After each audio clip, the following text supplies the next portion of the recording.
Imagine turning public humiliation into a billion-dollar empire. Not recovering from it, not hiding from it, but using it as the ignition switch for one of the most powerful personal brands on the planet. That's exactly what Kim Kardashian did. And here's the part most people completely misunderstand. Kim didn't become a billionaire because she was famous. She became a billionaire because she understood how to convert attention into ownership. By the end of this video, you'll see why her real genius wasn't makeup, shapewear, or even reality TV. It was the system behind all of it.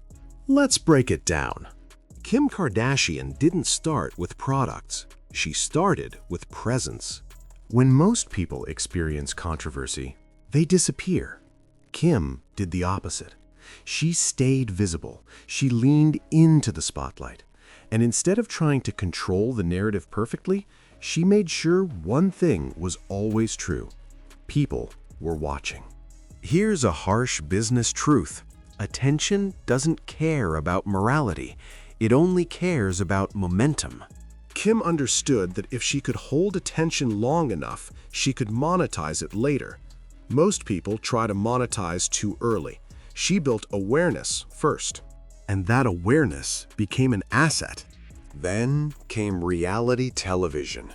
Keeping up with the Kardashians wasn't just a show. It was a long-term distribution machine. 20 seasons of weekly exposure. Think about that. Most brands fight for 30 seconds of primetime visibility. Kim had over a decade of it. But it wasn't just exposure. It was emotional conditioning. Audiences didn't just see her. They watched her relationships, conflicts, insecurities, wins, and failures.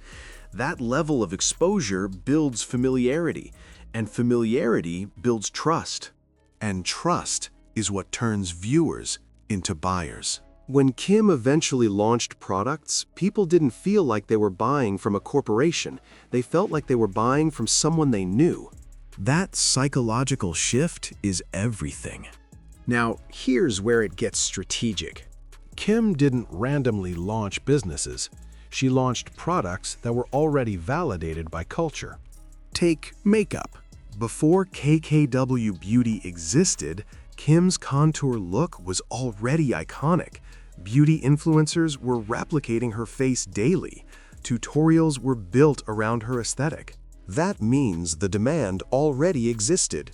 So when she launched contour kits, it didn't feel like she was trying something new. It felt inevitable. That's a different level of product timing. Instead of asking, "What should I sell?" she asked, "What is the market already associating with me?" And then she owned it. She also went direct to consumer. No heavy reliance on retail shelves at first. No waiting for department store approvals. That gave her control. Control over margins. Control over data. Control over customer relationships. That's not influencer thinking. That's operator thinking. But makeup was just phase one. The real empire move was SKIMS. SKIMS wasn't launched like a celebrity side project. It was structured like a modern startup. First, it solved a real pain point.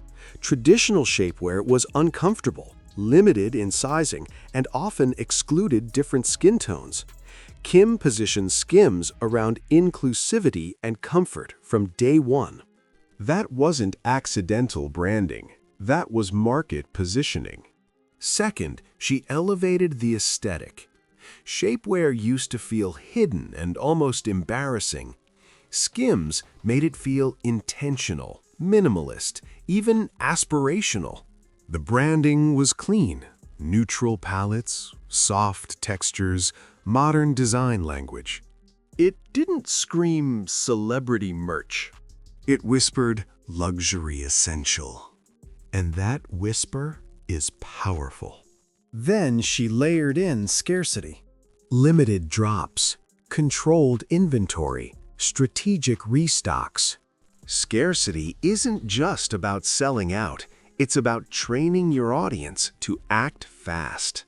When customers believe hesitation equals loss, conversion rates explode. And every time something sells out, social proof multiplies. People start thinking, if it's sold out that fast, it must be worth it. Momentum compounds. Now let's talk about social media, because this is where Kim becomes elite. Most people use Instagram for expression. Kim uses it for positioning. Her feed isn't random. It's curated like a high-end storefront. Every image reinforces the same narrative: polished, powerful, elevated. Even casual posts are strategic. When she wears SKIMS in everyday moments, it doesn't feel like advertising. It feels like lifestyle integration. And when a product feels like lifestyle, resistance drops. Consumers don't feel sold to, they feel inspired. That distinction is subtle, but it's everything. Now here's a move most people overlook. Kim transitioned from endorsement income to equity ownership.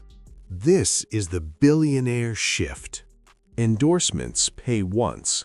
Ownership pays repeatedly.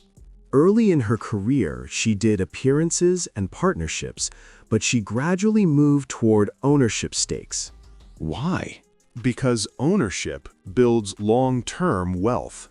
When SKIMS grows in valuation, her wealth scales with it. She's not just earning per campaign, she's building enterprise value. That's how you move from rich to wealthy. And she didn't do it alone. The Kardashian family functions like a business ecosystem. Each sister has her own lane, but they cross-amplify constantly. That's audience stacking. When Kim launches something, she's tapping into multiple massive followings simultaneously. It's like launching with built-in distribution channels. Distribution is often more valuable than the product itself. And Kim secured distribution before she perfected product. That's strategic sequencing. Now here's the real blueprint hiding under everything. Kim Kardashian, built in layers. Layer 1, attention. Layer 2, emotional connection. Layer 3, product-market alignment. Layer 4, premium positioning. Layer 5, ownership and equity. Most entrepreneurs try to start at layer 3 without building the first two. They launch products with no audience. Kim built the audience first. Then she monetized. Then she reinvested into scalable assets. It's a ladder, and each rung supports the next. Another underrated factor? Brand consistency. Kim rarely deviates from her core aesthetic.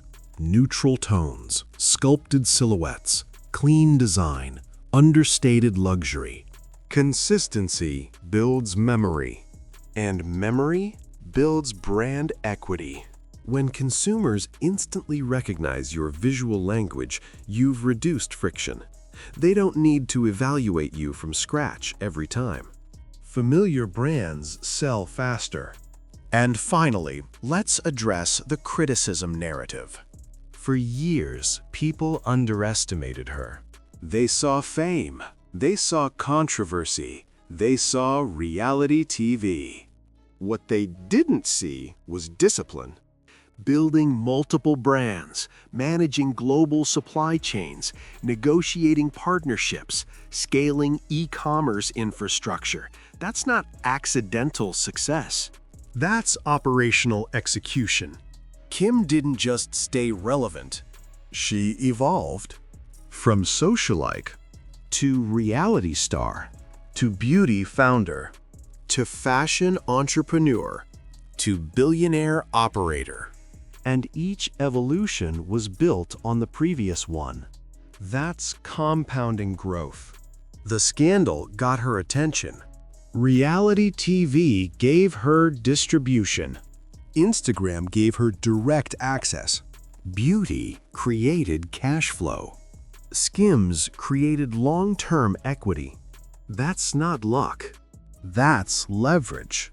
Kim Kardashian didn't become a billionaire because she was famous. She became a billionaire because she understood how to convert fame into scalable ownership. The lesson is simple.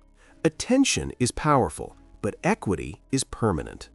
If this breakdown changed how you see celebrity wealth, you'll want to watch the next deep dive where we analyze another public figure's hidden business strategy. Like the video, subscribe for more strategic breakdowns, and I'll see you in the next one.